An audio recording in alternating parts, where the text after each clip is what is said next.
Irmãos e irmãs, vamos à liturgia da palavra na Igreja Católica Apostólica Romana no mundo inteiro. Liturgia de 14 de julho de 2023 nos meus endereços telemáticos. Blog repórterpaulomaciel.blogspot.com, YouTube Paulo Roberto Maciel, Instagram Paulo Roberto Maciel 6/ e tem o facebook.com/Paulo Maciel da Rádio.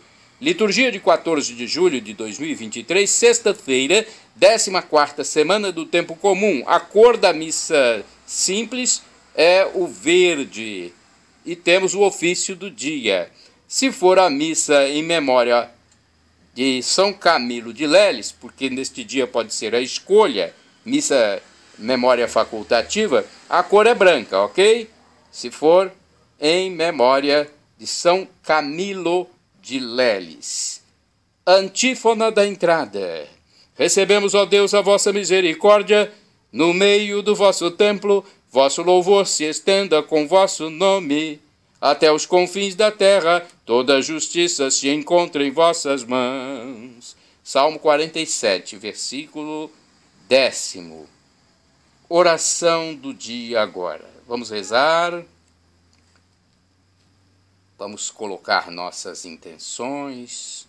Ó Deus, que pela humilhação do vosso Filho reerguestes o mundo decaído, enchei os vossos filhos e filhas de santa alegria e dai aos que libertastes da escravidão do pecado o gozo das alegrias eternas. Por nosso Senhor Jesus Cristo, vosso Filho, na unidade do Espírito Santo. Primeira leitura é a leitura do livro do Gênesis, capítulo 46, versículos do 1º ao 7º e 28 ao 30.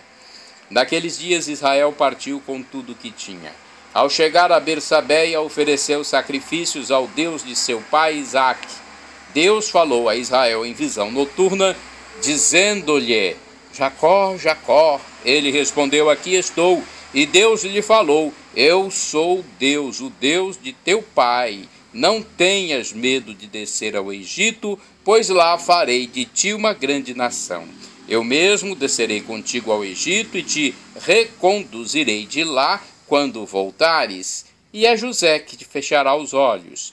Jacó levantou-se e deixou Bersabeia, e seus filhos o puseram com as crianças e as mulheres sobre os carros que o faraó enviara para os transportar. Levaram também tudo que possuíam na terra de Canaã e foram para o Egito. Jacó, com toda a sua família, com seus filhos e netos, suas filhas e toda a sua descendência. Jacó enviou Judá na frente para avisar José e fazê-lo vir ao seu encontro em Gesém. E chegaram à terra de Gesém. José mandou atrelar seu carro e subiu a Gesém ao encontro do pai. Logo que o viu, lançou-se ao seu pescoço e, abraçado a ele, chorou longamente. Israel disse a José: agora morrerei contente, porque vi a tua face e te deixo com vida.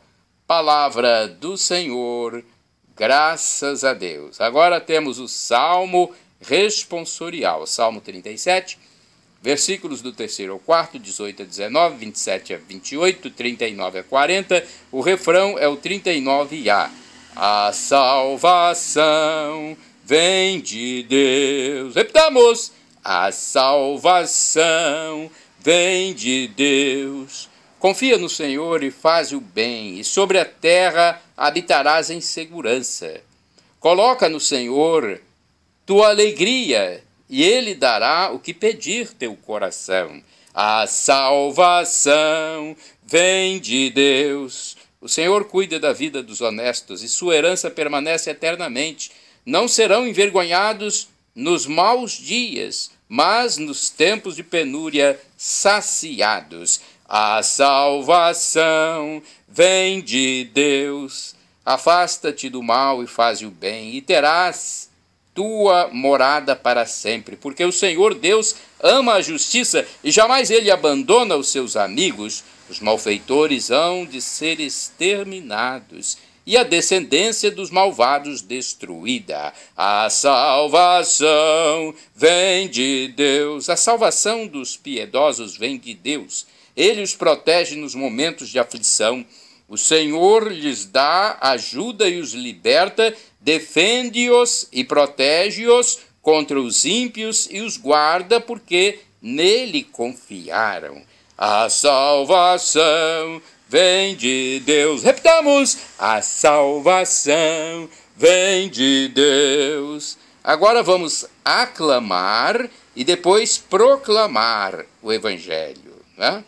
Aleluia, aleluia, aleluia, aleluia, aleluia, aleluia, aleluia, aleluia. Quando o Paráclito vier, o Espírito da verdade, ele vos conduzirá a toda a verdade.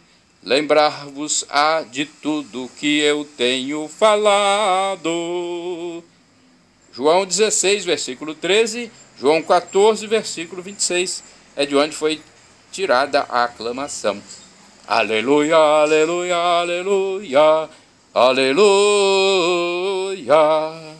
aleluia, aleluia, aleluia, aleluia. Evangelho de Jesus Cristo, segundo São Mateus, capítulo 10, versículos de 16 a 23. O Senhor esteja convosco, Ele está no meio de nós. Proclamação do Evangelho de Jesus Cristo segundo São Mateus. Glória a vós, Senhor. Pelo sinal da Santa Cruz, livra-nos Deus, nosso Senhor, dos nossos inimigos. Naquele tempo disse Jesus aos seus discípulos: eis que eu vos envio como ovelhas no meio de lobos. Sede, portanto, prudentes como as serpentes e simples como as pombas. Cuidado com os homens, porque eles vos entregarão aos tribunais e vos açoitarão nas suas sinagogas. Vós sereis levados diante de governadores e reis, por minha causa, para dar testemunho diante deles e das nações. Quando vos entregarem, não fiqueis preocupados como falar ou o que dizer. Então, naquele momento, vos será indicado o que deveis dizer. Com efeito, não sereis vós que havereis de falar, mas sim o Espírito do vosso Pai é que falará através de vós. O irmão entregará à morte o próprio irmão, o pai entregará o filho, os filhos se levantarão contra seus pais e os matarão. Vós sereis odiados por todos por causa de meu nome, mas quem perseverar até o fim, esse será salvo. Quando vos perseguirem numa cidade, fugi para outra. Em verdade vos digo, vós não acabareis de percorrer as cidades de Israel antes que venha o Filho do Homem. Palavra da salvação, glória a vós, Senhor. Pelo sinal da Santa Cruz, livra-nos Deus, nosso Senhor, dos nossos inimigos. Vamos agora à reflexão, é a liturgia comentada de Antônio Carlos Santini, liderança da comunidade católica Nova Aliança. O título da reflexão é Quando vos perseguirem. É baseada em Mateus, capítulo 10, versículos de 16 a 23. O Evangelho nos apresenta o conjunto de advertências que Jesus fez aos 12 discípulos em seu primeiro estágio prático de evangelização. E o mestre não fala de gratidão nem de aplausos, não promete sucesso nem fama. Ao contrário, Jesus prepara os missionários para as provações e oposições que sempre irão encontrar. Ora, não é uma boa nova que os discípulos vão anunciar?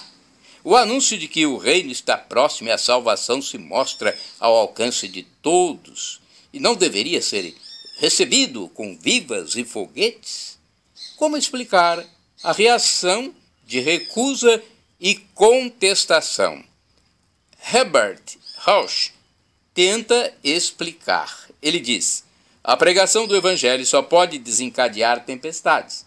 Ali onde ressoa a palavra do reino, lá onde Jesus é proclamado como o único Senhor e Cristo, deve-se esperar que surjam oposição e o escândalo. O Evangelho não é inofensivo, ele questiona tudo aquilo a que se apegam e se agarram o espírito e o coração. Ele vem bater de frente pela proclamação da graça e do juízo contra todas as concepções humanas que pretendem minimizar a graça e atenuar o julgamento. Não admira que todos os tiranos da história tenham transformado em alvo preferencial as comunidades que anunciavam o Evangelho de Jesus Cristo. Uma vez aceito como único Senhor, Jesus abala o pedestal de todas as potestades humanas, sejam elas o trono, a mídia ou o dinheiro. O Evangelho, continua Rausch,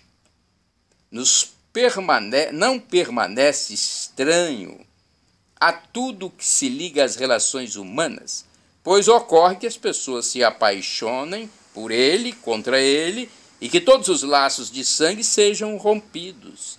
Jesus anuncia tudo isto à sua igreja, não como um profeta de desgraças, mas como aquele que tem nas mãos a chave de todas as situações sem saída, a solução de todos os conflitos, de todas as perseguições, de todos os dramas, o fim que irá manifestar a salvação daqueles que tiverem perseverado, e este fim é a sua vinda, conclui Eberhard Rausch.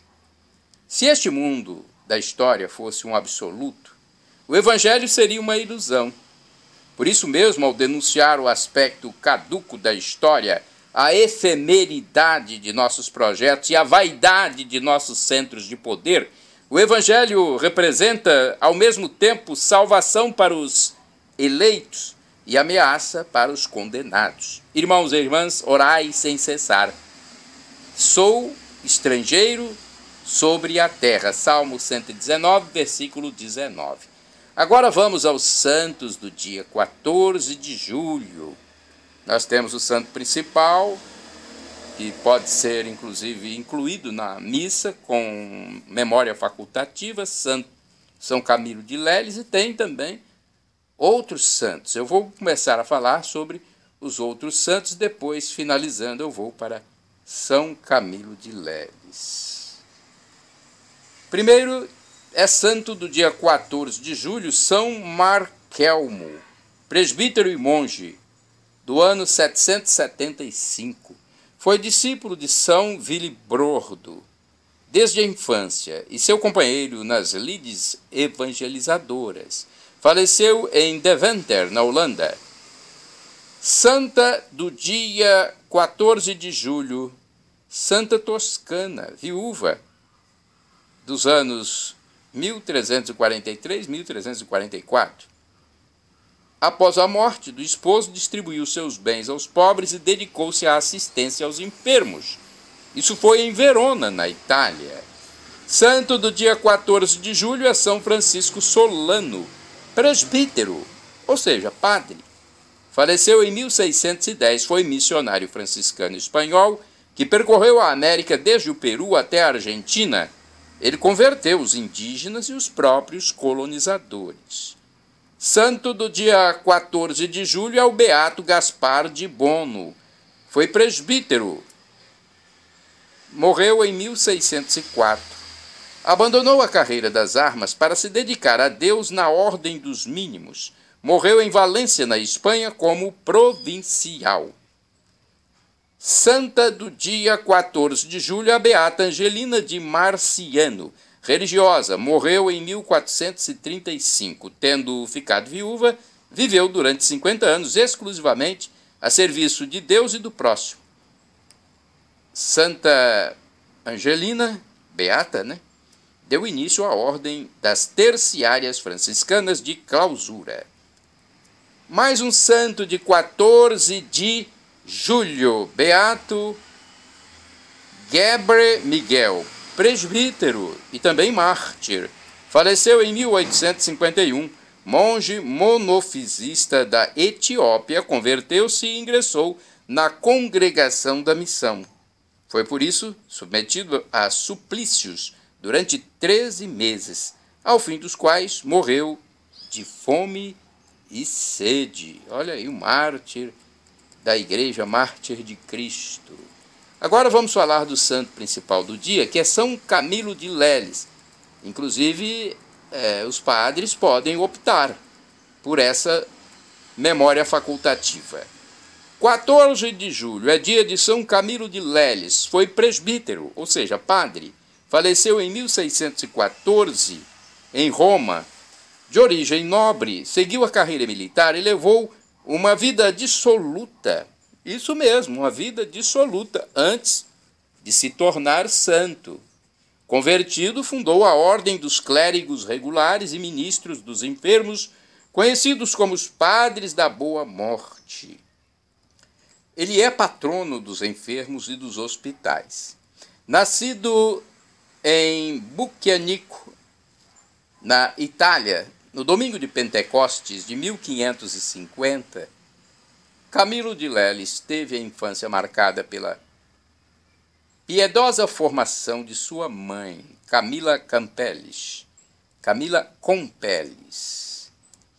Acostumada ao governo da casa devido às longas ausências do marido, Giovanni de Leles, grande militar mercenário, Camila Compelis sabia harmonizar a disciplina e a bondade na educação do filho. Dotado de caráter impulsivo e forte, o menino sentiu-se atraído desde pequeno pelo estilo aventureiro da vida do pai. Já idoso, Giovanni de Leles foi tomado por uma grave doença e faleceu nos braços do filho, antes que o pudesse levar de volta a Bucchianico. Eu não sei se a pronúncia é essa. Bucchianico ou Bucchianico? Sentindo-se só, a mãe falecera alguns anos antes, Camilo deixou-se arrastar pelos vícios dos jogos e da bebida. Tornou-se um vagabundo e passou a viver do dinheiro que ganhava nas tabernas. Confessou mais tarde ter chegado a apostar sua própria camisa por nada mais possuir, sem, entretanto, jamais haver cedido à tentação do roubo. E afirmava com gratidão que Deus o preservara de cair no pecado da impureza.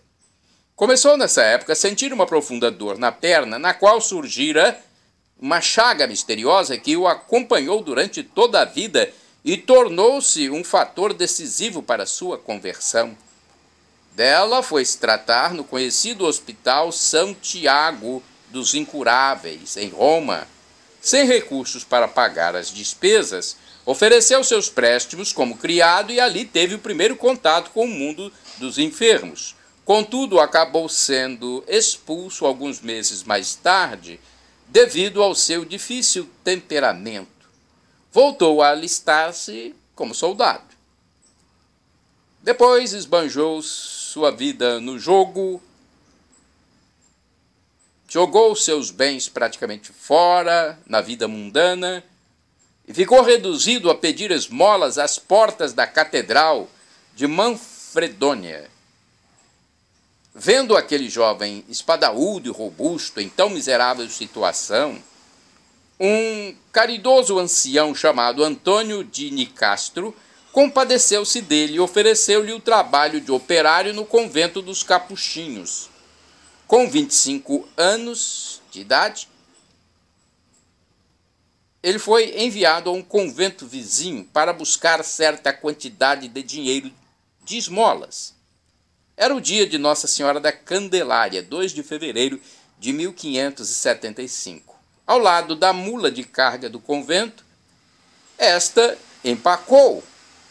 A mula não quis sair do lugar. Após esgotar todos os recursos para fazê-la recomeçar a marcha, pôs-se a gritar com o animal, dizendo-lhe grandes desaforos, como se o bicho pudesse entender algo. Percebeu que, da mesma forma, tinha procedido ao longo de sua vida.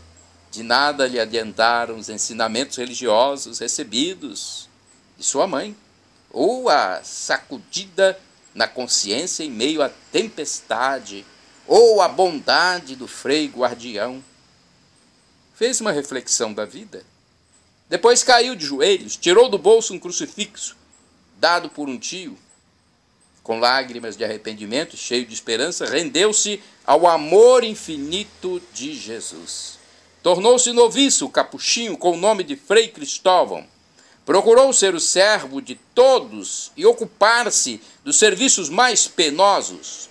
No entanto, a chaga de sua perna se agravava e viu-se forçado a regressar ao hospital. Aparentemente, recuperado, tempos depois, regressou ao convento e retomou a vida comunitária. Mas a úlcera reapareceu, obrigando-o a desligar-se da ordem. Pela terceira vez, internou-se no Hospital São Tiago. Era outro homem e entregou-se ao serviço dos doentes. Desde então até o dia de sua morte, 35 anos depois, a sua existência será nos hospitais, exercitando sua caridade com os enfermos. Os administradores chegaram inclusive a nomeá-lo mestre da casa, cargo equivalente ao de superintendente executivo. Um prodígio veio confirmar o acerto desta escolha. São Camilo passara longas horas animando um homem a quem seria amputada uma perna. Na hora marcada para a cirurgia de amputação, os médicos constataram que a perna estava curada de forma inexplicável e inesperada. Camilo então animou-se e conseguiu dar início a uma pia associação com o objetivo de prestar assistência aos enfermos. Religiosos e noviços de várias ordens religiosas, sobretudo da Companhia de Jesus, iam exercitar-se com ele nestas obras de caridade. Passava noites inteiras em oração e se mortificava implorando aos céus ajuda para tal obra. Conseguiu reunir 5 varões importantes, os quais prometeram segui-lo. Ele teve uma experiência mística com visão de Jesus, mas ficou em dúvida. Prostrou-se de novo diante do crucifixo e Jesus desprende os braços da cruz, os estende em sua direção e repete com inefável doçura: por que te afliges, ó pusilânime? Por que te afliges, ó pusilânime? Continua a empresa, que eu te ajudarei, pois esta obra é minha e não tua. Palavras de Jesus. Por que te afliges, ó pusilânime? Continua a empresa, que eu te ajudarei, esta obra é minha e não tua. Camilo de Leles ingressou no Colégio Romano, sendo ordenado padre aos 34 anos. Congregou então seu pequeno grupo, constituindo uma comunidade. Seu modo de vida foi aprovado pelo Papa Sisto V em 1586, que deu à nova instituição o nome de Congregação dos Ministros dos Enfermos, a qual tomou como hábito uma capa negra ornada com uma cruz vermelha, portada sobre a batina clerical. 5 anos mais tarde, o Papa Gregório XIV o elevou à categoria de ordem, a categoria de ordem religiosa com o nome de Ordem de Clérigos Regulares, Ministros dos Enfermos, que ficou conhecida como Ordem dos Camilianos, em referência ao seu fundador e primeiro superior geral. Este soldado de Cristo, São Camilo de Leles, enriqueceu a Santa Igreja com uma magnífica obra que hoje, 400 anos depois, atua em 35 países dos 5 continentes, fazendo brilhar junto aos doentes e necessitados a luz de sua heróica e valente caridade. Bento XIV o canonizou em 1746 e Leão XIII, em 1886, o declarou padroeiro dos enfermos e dos hospitais, junto com São João de Deus. Que bela história, né? Shalom Adonai é uma expressão hebraica que significa a paz de Deus. El Shaddai, também do hebraico, significa Deus onipotente, Deus todo-poderoso. Ele proverá, se for para o seu bem, aquilo que você está suplicando, que está orando.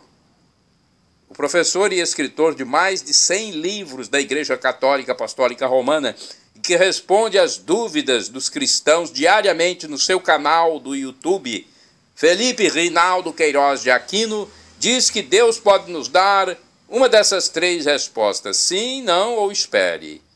Então, se Deus não respondeu, espere. Ele fará o melhor para você porque Ele é Pai. E é Pai eterno. Pai divino. E agora, do aramaico dialeto de Jesus, eu clamo Maranatá, como dizemos nós católicos, ou Maranata, como dizem nossos irmãos separados. Não importa a pronúncia, o significado é o mesmo. Vinde, Senhor Jesus. Um dia Jesus voltará e será o juízo final. Muitos irão para o céu e muitos para a tormenta eterna, o inferno. Quem for para o inferno irá por conta própria, porque rejeitou a graça de Deus. Esse Deus maravilhoso, misericordioso, sem igual, que se humanou por nós, viveu como ser humano, sofreu, morreu na cruz.